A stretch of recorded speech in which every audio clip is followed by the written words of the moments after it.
जी तो व्यूवर्स, सवैयाँ मैंने डाल रही हैं। अब इसकी गार्निश कर लेती हूँ।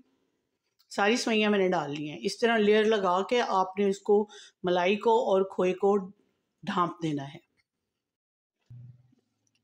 जी तो व्यूवर्स, गार्निश मैंने कर ली है। अब ये देखें,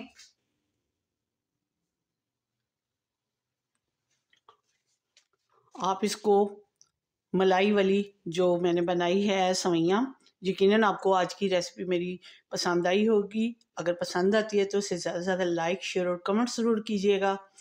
अपनी दुआओं में और इबादत में मुझे और मेरी फैमिली को याद रखिएगा। मिलती हूँ किसी अच्छी सी वीडियो के साथ। ज़िंदगी रही तो फिर मुलाकात होगी इंशाअल्लाह। अल्लाह आपका हामी नासिर हो। इजाज़त दीजिए। अल्लाह हाफ़िज़।